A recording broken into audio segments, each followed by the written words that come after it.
त्या काकूसारखी का या काकूसारखी अशीच असतात. परत आल्यानंतर त्यांचं तेच मत असतं. त्यामुळे प्रत्येकाचं काय दुखणं आहे काय सांगता येत नाही. मागे एकदा मी अमेरिकेत आलो होतो, एका ग्रस्ताच्या घरी जेवायला गेलो होतो. तर एका ग्रस्ताने माझं डोकं उठवलं. ते सारखं मला विचारतं मराठी संस्कृती जपून ठेवण्यासाठी आम्ही काय करावं. आता माझ्याकडे काय औषध आहे का, पुढे आहे की हे घ्या. रोज प्रत्येक मराठी माणसाने 4 फेरनफोसच्या गोळ्या खाल्या, त्याच्यानंतर आमचं खावं म्हणजे मराठी संस्कृती. माझ्याकडे कुठे उपाय.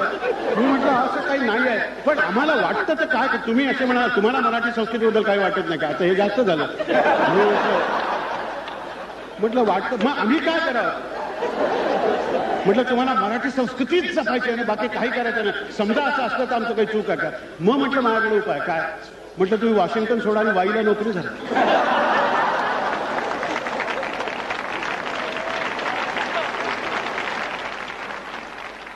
तिथे मराठी संस्कृती सांभाळण्याचं कामच राहणार नाही तुम्हाला. कारण तिथल्या कचेरीत काम केलं पाहिजे असा म्हणजे कायदाच नाहीये. काहीतरी काय करायचं.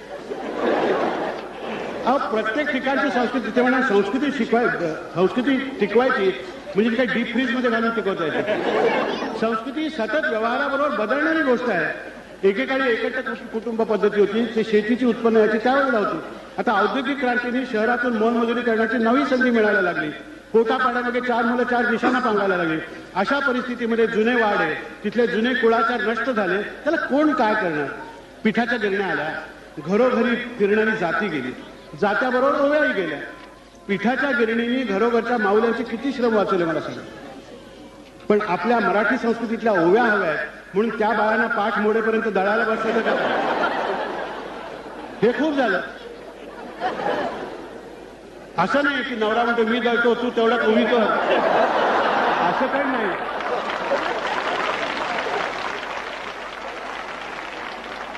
तूच दळ तू कोणी कर आणि मराठी संस्कृती टिकव. ज्या वेळेला लहान पोरींची लग्न व्हायची 8व्या 9व्या वर्षी, त्यांना खूप वेळेला आपल्या आईची आठवण यायची आणि मग भाबडेपणाने त्या सांगायच्या की रुंझुंट्या पाखरा जा माझ्या माहेरा, माझ्या आईला सांग, माझ्या ताईला सांग की गुणाची गुणवंती नवऱ्याला मी आवडते, घरात चांगली आहे. निरोप आईला सांगायच्या, डोळ्यात पाणी आणून बिचाऱ्या पाखराला. ते ठीक होतं. पण आता मला सांगा की लॉंग तुम्ही अमेरिकेत राहते आणून बिचाऱ्या पाखराला. ते ठीक होतं. पण आता मला सांगा की लॉंग तुम्ही अमेरिकेत राहता, तिथून लॉंग डिस्टन्स कॉल करता, तो आईशी बोलता येतं. अशा वेळेला पाखराबरोबर निरोप सांगायची गाडी कुठली आलं तर ट्रंक तिथून लॉंग डिस्टन्स कॉल करता, तो आईशी बोलता येतं. अशा वेळेला पाखराबरोबर निरोप सांगायची गाडी कुठली आलं तर ट्रंक तिथून लॉंग डिस्टन्स कॉल करता, तो आईशी बोलता येतं. अशा वेळेला पाखराबरोबर निरोप सांगायची गाडी कुठली आलं तर ट्रंक तिथून लॉंग डिस्टन्स कॉल करता, तो आईशी बोलता येतं.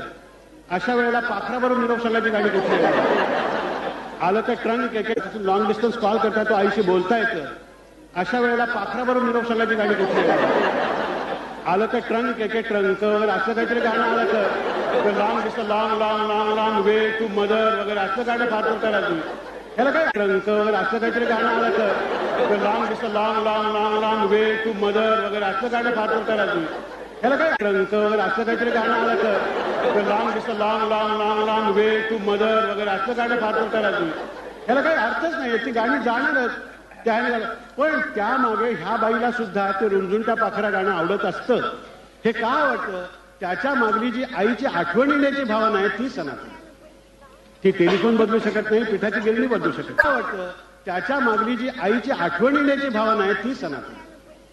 ती टेलिफोन बदलू शकत नाही, पिठाची गिरणी बदलू शकत.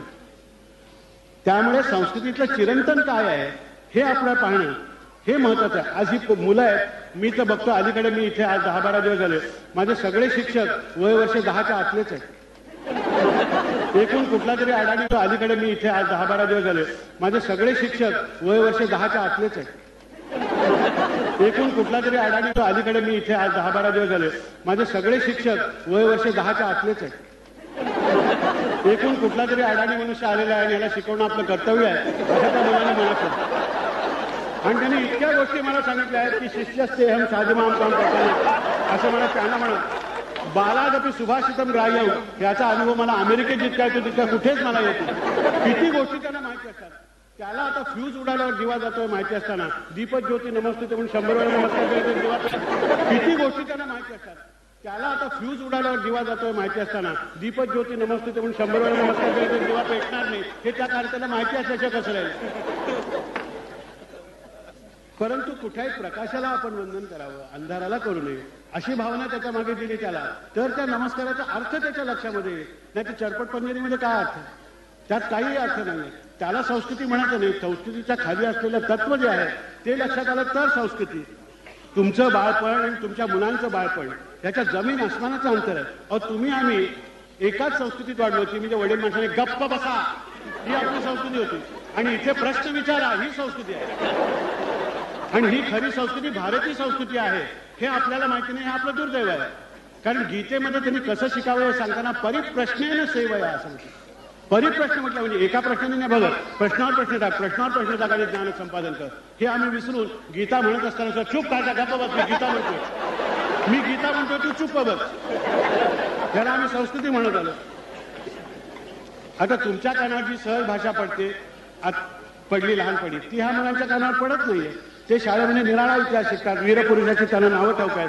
याचा अर्थ तुमच्या मुलांचं आणि मुलीचं बाळपण हे संपूर्ण संस्कारही नाही असं मात्र मानायचं कारण नाही. त्याला जर उत्तम इंग्रजी साहित्य आवडत असेल तर त्या संस्काराने त्याचं बालपण समृद्ध होईल. माझ्या बालपणामध्ये केशवसुतांच्या कविता, त्याप्रमाणे शैलीच्या कविता सुद्धा आहेत. असं काही नाहीये की अमुकच संस्कृती त्याला त्याच्यावर लादली पाहिजे. त्याला मराठी भावगीतं नसतील आवडत, मलाही पुष्कळशी आवडत नाही, खाजगीत सांगतो. आता ज्यांची ऐकताना मी वा वगैरे म्हणेन तसा अभिनय करावा लागतो अध्यक्ष पाहुणा वगैरे गेल्यानंतर, हा भाग वेगळा. पण तो त्या मुलांना नसतील आवडत, तो प्रामाणिकपणे सुद्धा आय डोंट लाईक इट असं सत्य सांगतो तो. आणि एक चांगला आहे, त्याला सत्य सांगावं असं वाटतं. हा गुण किती चांगला आहे त्याच्यातला, हा बघा नाही त्याच्याकडे. त्याला मराठी भावगीतं आवडत नसतील, भारतीय शास्त्रीय संगीतही बोअरिंग वाटत असेल, हिंदुस्थानातल्या लोकांना कमी बोअरिंग वाटतं का, पण त्याला जर पाश्चात्य संगीत आवडत असेल तर त्या संगीताच्या उत्तमोत्तम कलाकृतीकडे त्याचं लक्ष कसं जाईल याची काळजी तुम्ही घेतली पाहिजे. त्याला कदाचित कुमार गंधर्व कळला नाही तर हरकत नाही, पण बाख आणि बेटोवन कळत असेल त्यामुळे तो धुंद होऊन बसत असेल तर तो उच्च संगीताच्या मोठ्या राज्यात शिरलाय ह्याची तुम्ही मनाशी खूणगार बांधून ठेवा.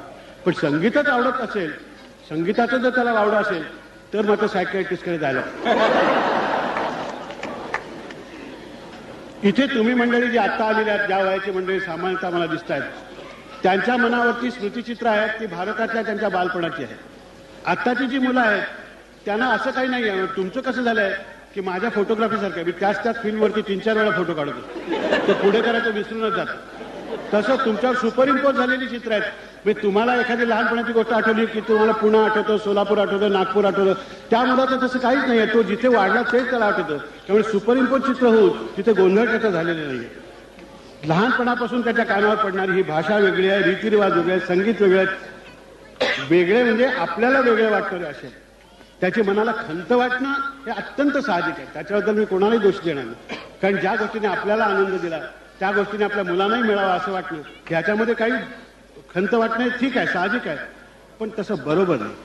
आपण इथले सगळे ऐश्वर सुखसोयी या आपल्या संस्कृतीवरती उदक सोडून स्वीकारल्या, हे बरोबर केलं का चूक गेलं असाही आपल्यावरती पुष्कळांना प्रश्न पडणं शक्य आहे. ज्या भाषेतल्या साहित्याने, संगीताने, नाटकाने आपल्याला खूप आनंद दिला त्या साहित्याला, त्या आनंदाला केवळ मराठी भाषा येत नसल्यामुळे आपली मुलं पारखी होत आहेत याचंही तुम्हाला वाईट वाटणं साहजिक आहे.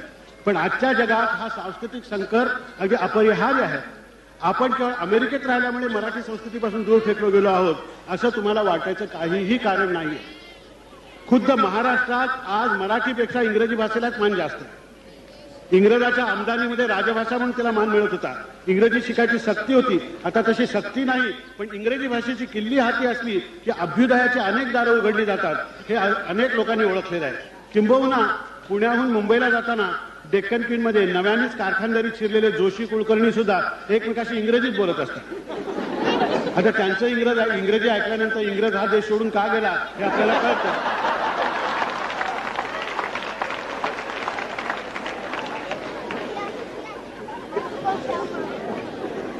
पण वरच्या श्रीमंत वर्गात प्रवेश करण्याचं मुख्य लक्षण म्हणजे मराठीतून इंग्रजीकडे वळणं हे. नुकतंच पुण्याला झालेल्या एका भाषणामध्ये श्रीपू भागवतांच्या सारखे अनेक साहित्यिकांना गुरुस्थानी असणारे समीक्षक म्हणाले की मला म्हणे अशी भीती वाटते की खुद्द महाराष्ट्रातच या इंग्रजी भाषेचं आकर्षण इतकं वाटतंय की मराठी ही पुढल्या शतकात कुठलंही साहित्य वगैरे नसलेली बोली भाषा होऊन जाईल की काय अशी धास्ती वाटायला लागली असं त्यांनी म्हटलं. आणि मी सुरुवातीला म्हटल्याप्रमाणे भाषा बदलली की आचार विचारात बदल होतो.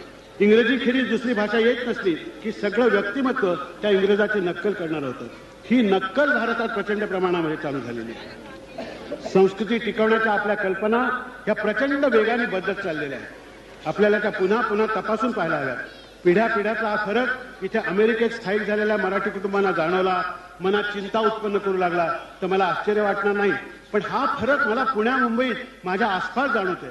आमच्या शेजारची मुलं इंग्रजी माध्यमाच्या शाळेत जातात. जी भाषा सतत कानावर पडते त्या भाषेतून शिक्षण अधिक चांगलं होतं असा शिक्षणशास्त्राचा सिद्धांत आहे. इथे उच्च शिक्षणात पराक्रम गाजवलेल्या तुमच्यापैकी बहुतेकांचं शिक्षण हे मला खात्री आहे बालमोहन किंवा नूतन मराठी अशा मराठी शाळातूनच झालेलं आहे. आपल्या विषयात गोडी असली की उच्च अभ्यासासाठी विद्यार्थी इंग्रजीवरती प्रभुत्व 6 महिन्यात मिळवतात असा मला ओळखीच्या मुलांच्यामुळे अनुभव आलेला आहे. मुळात ती हुशार असावी लागतात. मला गणित शिकवायला साक्षात भास्कराचार्य जरी आले त्यांना जमणार नाही कारण त्याची मला गोडीच नाही. पण तुम्हाला तुमचा विषय शिकायला इंग्रजी भाषा हवी, जर्मन हवी, रशियन हवी, फ्रेंच हवी म्हटलं 6 महिन्यामध्ये तुम्ही त्याच्यात तरबेज होता, उपयुक्त माहिती त्याच्यामध्ये मिळवता. असं असून सुद्धा महाराष्ट्रात मात्र आईबापांचं मोठेपण मुलगा मराठी मीडियमच्या शाळेत जातो का इंग्लिश मीडियमच्या शाळेत जातो याच्यावरती मला इतकं करुण दृश्य वाटतं. तुम्हाला सांगतो त्या मुलांना सक्तीने इंग्रजी बोलायला लावतात. आणि घरामध्ये आमच्या पुण्यामध्ये डेक्कन जिमखान्यावरती नातवांचा आणि आजोबांचा सोडून द्या पण आजीचा संवाद तुटलेला आहे. आजी अशी केविलवाणीच्या नातवाकडे बघत असते, ती काय सांगते ते नातवाला कळत असतं. हे पुण्यात होतं. हे काही फिलाडेल्फियाला आता कुठे झालं असतं तर मला कळलं असतं. हे आमच्याकडे होतं. आणि त्याच्या मागे दुसरं काय झालेलं आहे, एक गंड असा आलेला आहे की इंग्रजी ज्याला तो कोणतरी हुशार मोठा हा गंड इथे नाहीये. इंग्रजी त्या मुलांना आपण इंग्रजी बोलतो माहिती नसेल. त्या बुर्जवा जनतेमधल्या माणसाला आपण प्रोज बोलतोय जसं माहिती नव्हतं तसं त्या मुलांना आपली ही भाषा म्हणजे ही व्यवहाराचं चलन आहे एवढंच माहिती आहे. त्यांना रुपयाचं नाणं माहिती नाही त्यामुळे डॉलर हे निराळा आहे असं वाटतच नाही. जो दिल्यामुळे आपल्याला कुकीज मिळतात ते नाणं एवढंच त्याला माहिती आहे. इतकं सोपं हे असताना मित्र काय सांगू, रस्त्यातून खडी दाबाचे रूळ फिरतात तसं प्रत्येक बाबतीमध्ये फक्त आर्थिक नफा या एकमेव उद्देशाने चालणाऱ्या आधुनिक यंत्रसंस्कृतीच्या रुळाखाली सगळ्याच संस्कृती सपाट होऊन आपापली वैशिष्ट्य गमावून बसतील. उद्देशाने चालणाऱ्या आधुनिक यंत्रसंस्कृतीच्या रुळाखाली सगळ्याच संस्कृती सपाट होऊन आपापली वैशिष्ट्य गमावून बसलेल्या. 50-60 वर्षापूर्वीचं एकत्र कुटुंब आणि भयंकर महागाईला तोंड देता देता 10 शकलं झालेलं आजचं एकत्र कुटुंब याच्यात 50-60 वर्षापूर्वीचं एकत्र कुटुंब आणि भयंकर महागाईला तोंड देता देता 10 शकलं झालेलं आजचं एकत्र कुटुंब याच्यातली सांस्कृतिक तफावत पाहणं. सुशिक्षित असो की अशिक्षित असो नवरा बायको दोघांनाही 2 वेळचं जेवण, घराचं भाडं, जगण्याला अत्यावश्यक गोष्टी याच्यासाठी लागणारे जे पैसे आहेत ते मिळवायला नोकरी करण्याची सक्तीच झालेली आहे. मोठ्या शहराशिवाय नोकरी मिळत नाही आणि मोठ्या शहरात जागा मिळत नाही. मग डोंबिवलीला बिराड आणि कुठेतरी बॅलार्ड इस्टेटला नोकरीला यायचं. त्या शहराशिवाय नोकरी मिळत नाही आणि मोठ्या शहरात जागा मिळत नाही. मग डोंबिवलीला बिराड आणि कुठेतरी बॅलार्ड इस्टेटला नोकरीला यायचं. त्या शहराशिवाय नोकरी मिळत नाही आणि मोठ्या शहरात जागा मिळत नाही. मग डोंबिवलीला बिराड आणि कुठेतरी बॅलार्ड इस्टेटला नोकरीला यायचं. सकाळी नवरा बायकोनी दोघांनी सोडून जायचं, मुलाला कुठेतरी ठेवायचं, जायचं. त्याच्यानंतर ते दिवसभर काम करायचं, गर्दीमध्ये धक्के खात लोकांचे वाटते ते हाल सहन करत यायचे. तुम्ही जर त्या काम करणाऱ्या मुली पाहिल्या तर डोंबिवलीला उतरल्यानंतर ज्या आपल्या मुलाला जिथे ठेवलेलं असतं त्या पाळणाघर वगैरे असतं त्याच्याकडे कशा धावत चाललेल्या असतात त्या मुलाच्या ओढीने ते पाहिलं म्हणजे मातृवात्सल्य म्हणजे काय याचं दर्शन तिथे घडतं. तिला दुसरं मातृवात्सल्याचे जे काही धडे द्यायचे आपल्या परंपरेने आलेले आहेत त्याला वेळच नाही. काय याचं दर्शन तिथे घडतं. तिला दुसरं मातृवात्सल्याचे जे काही धडे द्यायचे आपल्या परंपरेने आलेले आहेत त्याला वेळच नाही. ही परिस्थिती असल्यामुळे आता ज्या कारणाने अमेरिकेमध्ये बेबी सिटिंग आवश्यक ठरलेलं आहे त्याच कारणामुळे डोंबिवलीसारख्या गावात सुद्धा ठरलेलं आहे, पार्ल्याला ठरलेलं आहे. परिस्थितीचे परिणाम आहे. इथे अमेरिकेत ज्या मुलांचा जन्म झालाय आणि ज्यांच्या कानावर 7 दिवस फक्त इंग्रजीच पडते तिथे त्यांना मराठी येत नाही म्हणून नुसती खंत करण्यात अर्थ नाही. त्यातूनही मराठी संस्कृतीचे काही संस्कार व्हावेत असं वाटत असेल तर थोड्याफार प्रमाणात यशस्वी ठरतील असे उपाय आहेत. मी उपदेश करतो असं कृपा करून समजू नका, पण हे सर मला आपल्यालाही सुचले असतील. मला एवढंच वाटतं की त्यांचे जे आई वडील आहेत त्यांनी घरामध्ये मराठी शब्द त्याच्या कानावर, पण हे सहज मला आपल्यालाही सुचले असतील. मला एवढंच वाटतं की त्यांचे जे आई वडील आहेत त्यांनी घरामध्ये मराठी शब्द त्याच्या कानावर, पण हे सहज मला आपल्यालाही सुचले असतील. मला एवढंच वाटतं की त्यांचे जे आई वडील आहेत त्यांनी घरामध्ये मराठी शब्द त्याच्या कानावर, पण हे सहज मला आपल्यालाही सुचले असतील. मला एवढंच वाटतं की त्यांचे जे आई वडील आहेत त्यांनी घरामध्ये मराठी शब्द त्याच्या कानावर पडेल, असं आपापसात मराठी बोलत राहिलं तर त्याच्या कानावर ते शब्द पडत राहतील. आमच्याकडे कॉन्व्हेंटमध्ये ज्यांना मुलांना घालतात ना, त्यांच्या कानावर जे इंग्रजी पडतं ते कळल्यानंतर त्यांना इंग्रजी येतं याचं मला कौतुक वाटतं. आय टेल यू हा अरुण, डोंट डू हा, हे जे चालतं. How many times again again again I have to tell you वगैरे.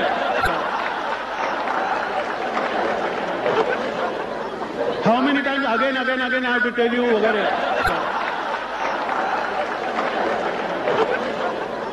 How many times again again again I have to tell you वगैरे असलं सगळं चालतं. त्याच्यापेक्षा मराठी जर स्वच्छ बोललं तर त्याच्या कानावर, कारण त्या मुला असलं सगळं चालतं.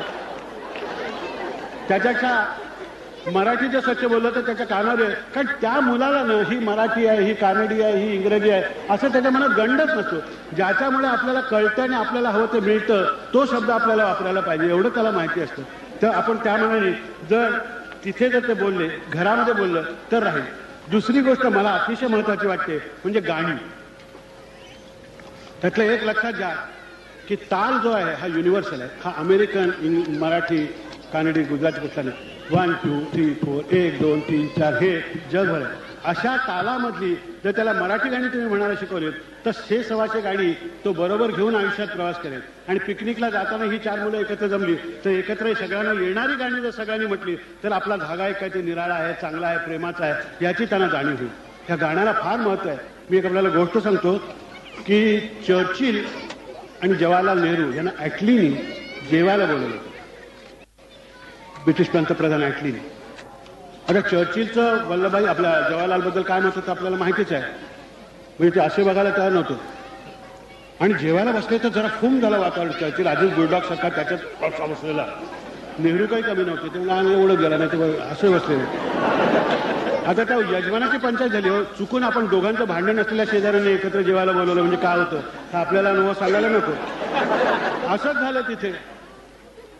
तर एकदम ॲटलीला सुचलं की जवाहरलाल नेहरू हे हॅरोचे पास स्टुडंट आहे आणि चर्चिलही आहे. तर त्याने सहज चर्चिलला म्हटलं, Winston do you no mister Nehru is a pass student of Harrow. Harrow does you know the Harrow song. Panchayat आली का आता नेहरूंना ते गाणं येतं की नाही विचारलं. त्याने सहज विचारलं की mister Nehru do you know the Harrow song. युनिव्हर्सिटीची गाणी असतात ना. येस ऑफकोर्स आहे. Can you sing it. Sure. आणि त्यांनी हॅरोचं गाणं गायला गेलं. म्हटलं बरोबर. चर्चिलही हॅरोचं गाणं गायला लागलं, हाही गायला लागला. दोघांनी गाणं म्हणायला सुरुवात केल्याबरोबर एकत्र ते सगळे आले. सूर असे आणि लय ही एकमेका. मी तुम्हाला सांगतो एकमेकाला जुळण्याचं मराठी माणसाला तर उदाहरण द्यायला नकोच आहे. तुम्ही पंढरपूरच्या यात्रेतली टाळ मुद्दलना काढून टाका, ती यात्रा बंद पडेल. विठ्ठल विठ्ठल धादिंधा तिंचक धिंधा करत जे 150 मैलाचा रस्ता चालतात ते एका नादाच्या एका तालाच्या ह्याने चालतात. अशी तालातली मराठी गाडी त्यांना द्या. त्या पोरांना आनंदाचं एक आणखी एक निधान ह्या भाषेमध्ये आहे हे लक्षात येईल. फार मोठ्या गोष्टी त्यांना सांगायला पाहिजे तसं नाहीये. गौतम बुद्धाचा इतिहास काय होता वगैरे तो जास्त चांगली इंग्रजी पुस्तक वाचून त्याला कळेल. परंतु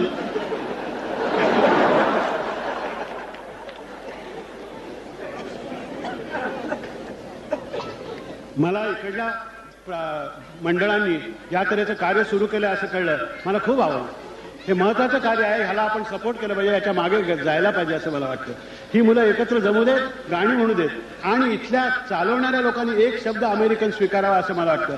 अमेरिकेमध्ये फन हा शब्द फार लोकप्रिय आहे. It's fun. आणि त्यांना तिथे रविवारी जाणं ही फन वाटली पाहिजे. चर्चमधल्या सकाळच्या ज्या शाळा असतात तसलं नको. सगळे गंभीर औषधीकाला जमल्यासारखे जमलं तसं नाही. त्यांना नाचू दे, गाऊ दे, त्याच्यामध्ये टाळ्या वाजून गाणी म्हणू दे. त्यांना ह्या भाषेचं प्रेम आपोआप उत्पन्न होतं हे कळण्याच्या आधी उत्पन्न झालेलं असेल याची मी खात्री देतो. आणि पुन्हा एकदा असं कार्य करणारी जी मंडळी आहेत त्यांचं त्यांचं मी अभिनंदन करतो. इथल्या मुलांना सुखाने एक गोष्ट फार चांगली आहे म्हणजे इथल्या मुलांच्या मनावर त्यांचं मी अभिनंदन करतो. इथल्या मुलांना सुखाने एक गोष्ट फार चांगली आहे म्हणजे इथल्या मुलांच्या मनावर भाषाविषयक उच्च नीचतेचे संस्कार नाही. सुदैवाने इंग्रजी येतं याच्याबद्दलची काही मिजाज आहे अशातलं काही नाही आहे. पण आपल्याला भीती आहे ती मराठी अस्मिता घालून बसलेली याची. आपल्या मराठी अस्मितेच्या किंवा मराठी संस्कृतीच्या कल्पना सुद्धा पुन्हा एकदा तपासून पहा. आपल्या डोळ्यापुढे जी मराठी संस्कृती आहे ती चित्र संपूर्ण बदललेली आहे. आपल्याला माहिती आहे की बहुजन समाजामध्ये शिक्षण सुरू झाल्यानंतर आई काहीतरी मोलमजुरी करते आणि मुलगा डॉक्टरेटसाठी PhD साठी थिसिस लिहितोय, अशी चित्र आहेत. मुलगी कुठेतरी BA झालेली आहे, फर्स्ट क्लास BA आलेली आहे आणि बाप कुठेतरी रस्त्यात झाडू मारतोय. अशा प्रकारची नवीन चित्र ही आपल्या समाजामध्ये आलेली आहे. त्यांची दुःख काय, त्यांची अडचणी काय, त्यांच्या आकांक्षा काय याची सुंदर लेख, सुंदर चित्र, सुंदर कादंबऱ्या मराठीमध्ये दलित आणि ग्रामीण साहित्यातून आपल्याला वाचायला मिळतात. त्या आपल्याला वाचायला पाहिजेत. म्हणजे बदलतं स्वरूप जे आहे तेही कळेल. त्याबरोबरच झोपडपट्टीमधून राहणाऱ्या सरपटणाऱ्या प्राण्यासारखी राहणारी माणसं आणि फ्लॅटमध्ये एकत्र नांदणारी माणसं, मोठ्या ITत राहणारी माणसं, हे दोघेही त्याच वेळेला चित्रहार आणि सिनेमाच्या गाण्यांचा कार्यक्रम कसे पाहत असतात टेलिव्हिजनवरती, ही सुद्धा संस्कृतीचं एक जे त्याच्यामध्ये मिश्रण चाललं आहे तेही पाहायला पाहिजे. ही तर भयानक संस्कृती आहे. मला कुठल्याही ब्रेन वॉशिंगपेक्षा हे कमर्शियल ब्रेन वॉशिंग जे आहे ते भयंकरच आहे. अहो, माझा नातू परवा आपल्या वडिलांना म्हणाला, त्याचे वडील चांगले सर्जन वगैरे असेल, तो म्हणाला, बाबा माझं डोकं दुखते पण मला ती गोळी नका देऊ, टेलिव्हिजनमधली द्या, ती घेतली की बरं होतं, तुमच्या गोळीनी बरं व्हायला उशीर लागतो, असं तो बापाला सांगत होता. हे जे ब्रेन वॉशिंग आहे हे भयंकर आहे तुम्हाला सांगतो. तेव्हा हे सगळं हा एक प्रचंड गदारोळच उठलेला आहे, जगभर उठलेला आहे. त्याच्यामुळे आपल्या संस्कृतीविषयक ज्या जुन्या कल्पना आहेत की आपण जी फिक्स चित्र मनाशी ठेवलेली आहेत ते एकदा पुन्हा नीटपणाने पाहायला पाहिजेत असं मला वाटतं. या विषयावरती अलीकडे भारतात गेलेल्या शोभा चित्रेंनी एक फार सुंदर पुस्तक लिहिलं आहे, गोठलेल्या वाटाराचं. मला फार आवडलं. एक लेखक दुसऱ्या लेखकाचं पुस्तक चांगलं आहे असं म्हणायची आपल्याला सवय नाही, परंतु खरंच छान पुस्तक लिहिलेलं आहे. ज्यांनी वाचलं नसेल ते एका सुंदर आनंदाला मुकलेले आहेत, आत्मपरीक्षणाला मुकलेले आहेत असं मला वाटतं. तिने हिंदुस्थानात गेल्यानंतर खुद्द पार्ल्याला अमेरिकेच्या पुढे गेलेली फॅशन तिला कशी बघायला मिळाली हे तिने त्याच्यामध्ये लिहिले आहे. फार सुरेख पुस्तक आहे. शोभा पार्लेचे आहे म्हणून मी जास्त कौतुक करतो असं समजू नका, परंतु अशा प्रकारचं दर्शन हे सगळीकडे तुम्हाला होईल. तुम्हाला तुमच्या मनाची जी अस्वस्थता आहे त्याच्यापेक्षा दसपट अस्वस्थता माझ्या मनाची आहे. अहो, पुणे शहरामध्ये माझ्या घरामध्ये साने गुरुजी म्हणजे कोण आहे माहिती नसलेली मुलं आहे. मग इथे फिलाडेल्फियाला माहिती नसते तर त्या पोराला काय दोष द्यायचा. तर अशा रीतीने ह्या बदलत्या संस्कृतीमध्ये आपल्याला राहायचं आहे, जागतिक बदलत्या संस्कृतीत राहायचं आहे. त्यातूनही ज्या मराठी संस्कृतीतलं सुंदर सुंदर होतं ते आपल्याला टिकून ठेवायचं. जगामध्ये काय आत्ता बघा, अमेरिका म्हटल्याबरोबर मगिंग, ड्रगिंग हाच लोकांचा हे चालू असतो. अहो, माफिया तऱ्हेतऱ्हेचे जगभर आहे आणि केव्हापासूनचे आहेत, आजपासून त्याने पूर्वापार आहे. ज्या भारतीय संस्कृतीचे आपण गोडवे गात असतो आणि राष्ट्ररीतीने गात असतो त्यात असामान्य बुद्धिमत्तेचे शंकराचार्य झाले, मध्वाचार्य झाले, चार्वाकांच्या सारखे दार्शनिक झाले आणि त्यातच भर दरबारात आपल्या भावजईला विवस्त्र करू शकणारे दुःशासनही आहे. कृष्ण आहे तसा कंसही आहे. तेव्हा अनितीचा आणि गुन्हेगारीचा मक्ता हा अमेरिकेनेच घेतला असं मानायचं काही कारण नाही. आज इथली बर्कले, हार्वर्ड, प्रिन्स्टन याच्यासाठी विश्वविद्यालय पाहिजे. तिथे ज्ञानोपासनेत घडून गेलेले ऋषितुल्य प्राध्यापक पाहिले आणि अभ्यास करणारे सुद्धा प्राध्यापक असू शकतात हे मला इथे आल्यानंतर जेव्हा दिसायला लागलं. आपापले प्राध्यापक आठवा म्हणजे महाभारतातले, म्हणजे आपल्याला कळेल. मला एका संस्थेमध्ये त्यागावरती कामं केली, फक्त 75 रुपये घेऊन इथे प्राध्यापकांनी कामं केली असं कळल्यामुळे मी तिथे गेलो शिकायला. पहिल्या दिवशी लेक्चर ऐकल्यानंतर वाटलं की याला 74 रुपये जास्त देत आहेत. त्या बॅकग्राऊंडवरती तुमची मुलं किती सुखी आहेत, किती सुंदर अशा प्रकारच्या इथे लायब्ररी आहेत, स्मिथसोनियन सारखे म्युझियम्स आहेत. ज्या मुलाला ज्याची आवड आहे त्याचं पोषण करायला कितीतरी संस्था आहेत. असं सगळं असताना मुलगा वाईट मार्गाला लागेल असे अशुभाचे विचार कशाला आणायचे म्हणून. वाईट मार्गाला लागायचं असेल तर आईबापाने आपण वाईट मार्गाने जातो की नाही याची पुन्हा पुन्हा विचार करायला पाहिजे. मुलं वाईट मार्गाने काही जायची कारण नाही. प्रामाणिक चांगल्या रीतीने वागणाऱ्या आईबापांची मुलं वाईट निघाल्याचं मला उदाहरणच कुठे आठवत नाही. त्यांनी जर त्यांना अभिमान दिला, त्यांना गोड दिला, त्यांना जीवन सुंदर कसं करायचं ते सांगितलं जरूर करतील. पण जर तुम्ही गप्प बसा संस्कृतीत त्यांना दिलं तर नाही बसतात. हे उत्तर अमेरिकेतला मुलगा जर दिला नाही तर त्याचं अमेरिकेतलं वास्तव्य चुकीचं असं विचार नाही. कारण इथे पहिल्यांदाच सांगितलं इथल्या कॉन्स्टिट्यूशनमध्ये जिचा सत्कार आपण उद्या करणारा समारंभ, त्या constitutional right to enjoy life हा त्यांनी कॉन्स्टिट्यूशनल राईट म्हणून दिलेला आहे. ह्या देशाच्या लोकांनी समतेचं तत्वज्ञान आणल्याबरोबर महात्मा फुल्यांनी पहिल्यांदा अभिनंदन केलेलं आहे की त्यांची कॉन्स्टिट्यूशन लिहिणाऱ्या लोकांचं अभिनंदन त्या काळामध्ये केलेलं आहे. आपल्या दलितांनी आपलं नशीब हे इथल्या निग्रोंच्या बरोबर जुळवलेलं आहे. घायला की गत घायला जाणे या तत्वाप्रमाणे. तर अशी ही जागतिक संस्कृती तयार होत होती. म्हणून मला तर काय वाटतं की उद्या जर ह्या अमेरिकेत ज्ञान विद्या कला याच्या उपासनेच्या उत्तम वातावरण वाढलेला एखादा देशमुख देशपांडे न्यूयॉर्कचा गव्हर्नर झाला तर मी तो महाराष्ट्राचा गौरव आहे असं म्हणतो. अहो, जर एखादा इटालियन मनुष्य न्यूयॉर्कचा गव्हर्नर होतो तर मराठी पूर्वज असलेल्यांचा वंशज हा का गव्हर्नर होऊ नये मला काय कळत. परवा टेलिव्हिजनवर तुम्ही एक प्रोग्राम पाहिला, मला इतका आवडला. एक रोहन वरवडेकर नावाचा लहान मुलगा, त्याला एक काहीतरी देणगी आहे, तो स्पेलिंग सांगतो बराबर, कुठल्याही शब्दाचं स्पेलिंग विचारा तो सांगतो. आणि ते बरोबर आहे की नाही हे सुद्धा कळण्याची पात्रता ते सांगणं विचारणाऱ्याच्या मध्ये होते की नाही मला शंका आहे. कारण तो कागदात बघा कुठलाही शब्द तरी किती कठीण. मला तर हे शब्द आले, मी तुम्हाला खरं सांगतो, मी ऑपोजिटचं स्पेलिंग गडबडी PO SIT असं सांगतो. आणि ते पोरगं सांगत होतं भराभर काय किती कठीण प्रश्न त्यांनी विचारलं. मराठी मुलगा होता म्हणून मला जरा दिसेल ओढ वाटली. आणि त्यांनी त्या कोण कार्सन का त्या माणसाचं जॉनी कार्सन त्या माणसाने त्याला प्रश्न विचारला की तू कोण होणार आहेस. त्या मुलाने काय सांगावं, मी अमेरिकेचा प्रेसिडेंट होणार. आणि तो तिथे थांबला नाही. प्रेसिडेंट म्हणजे काय त्याला कळणार नाही. मी प्रेसिडेंटचं स्पेलिंग सांगितलं PR. हा निश्चित उद्या झाल्यानंतर त्याचा आनंदोत्सव आपण महाराष्ट्रात करू. त्यात काय करू. अशी तुमची मुलं जर सांगत असतील की मी नोबेल प्राइज विनर होणार आहे, बर्कले युनिव्हर्सिटीच्या इथे कुलगुरूला काय म्हणतात मला माहिती नाही, पण कुलगुरू होणार आहे, आणि तसा जर तो झाला तर त्याचा आनंद मला सगळ्यात मोठा वाटतो. करमरकरांनी शोध लागला. करमरकर असतो गणिताचे असल्यामुळे माझं गोंधळ. गणिताला भयंकर मी तुम्हाला सांगतो. यमदूताला गावलं इतका गाव.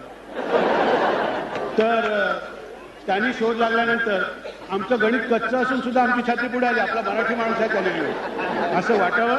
तुमच्या घरातल्या मुलीला नाट्यगीतं आली नसली तरी तर उत्तम गायिका म्हणून तिने लौकिक मिळवला.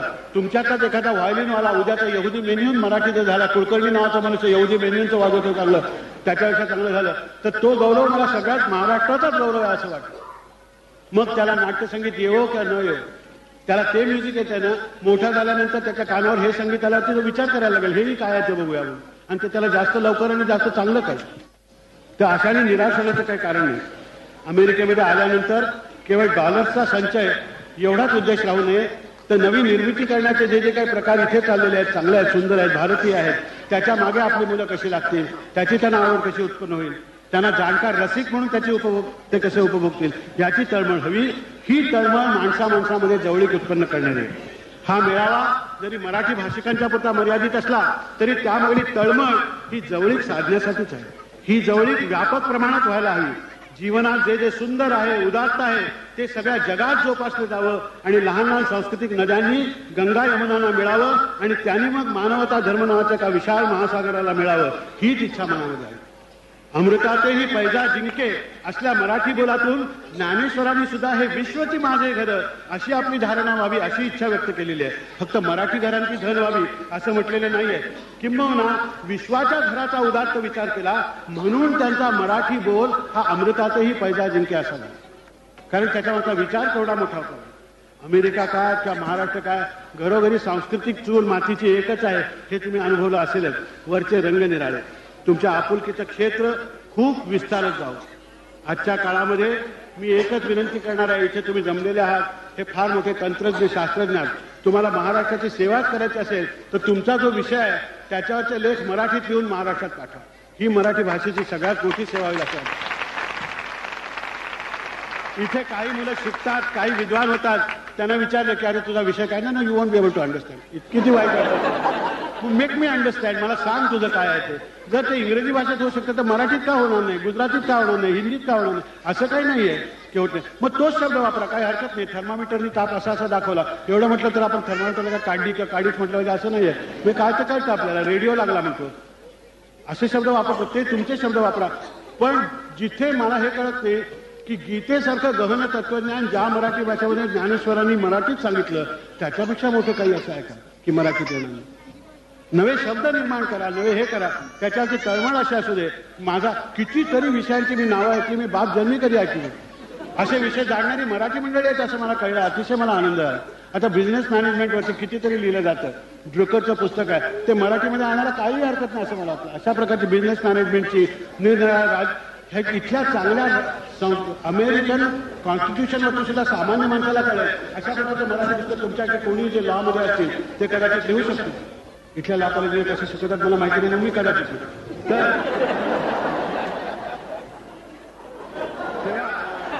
ही सेवा तुमच्या हातून मराठीची सगळ्यात मोठी घडणार आहे हे इथे दिसत. मित्रहो, हा मेळावा भरवल्याबद्दल मी तुमचं मनापासून अभिनंदन करतो. इतर कुठल्याही नाही हे इथे दिसत.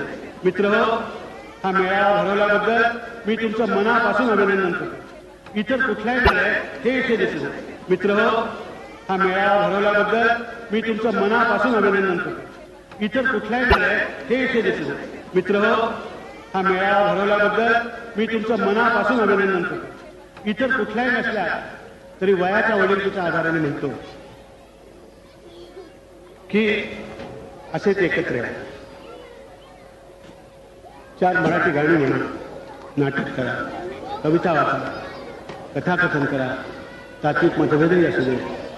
अस्सल कोल्हापुरी रस्सा करा किंवा चंद्रपुरी वडाभात करा, तात्विक मतभेदही असू दे. अस्सल कोल्हापुरी रस्सा करा किंवा चंद्रपुरी वडाभात करा. बहुतेकांच्या घरी मी बार्बेक्यूची शेगडी पाहिलेली आहे. तिच्यावर अमेरिकन गावाच्या लोंब्या बाजू का होईना आपण हुरडा पार्टी करा. आज ती छोटी छोटी संमेलनं अमेरिकेच्या कुठल्या गावात तुम्ही असला तरी त्यावेळेला ते गाव महाराष्ट्रात आलेलं असेल. मनाला मधून मधून खिन्न करणारी दुरत्वाची तुमची भावना त्यातून नाहीशी होईल. मनामध्ये आपलेपण घेऊन निघालं की सगळीकडे आपली माणसं भेटतात. तेच आपलेपण घेऊन तुम्ही आलात आणि मी सुद्धा आलेले आहे. तुम्हाला असलं आपलेपण उदंड लाभो अशा प्रकारची प्रार्थना करतो. पुन्हा तुम्ही मला आणि सुरुताला इथे इतक्या प्रेमाने बोलायलाबद्दल तुमचे आभार मानतो. आणि इतका वेळ चाललेलं माझं भाषण तुम्ही शांतपणाने ऐकून घेतलं याबद्दल मनापासून आभार मानून मी तुमची रजा घेतो.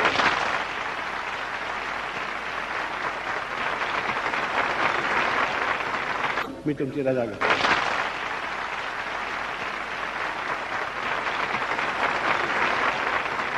मी तुमची रजा घेतो.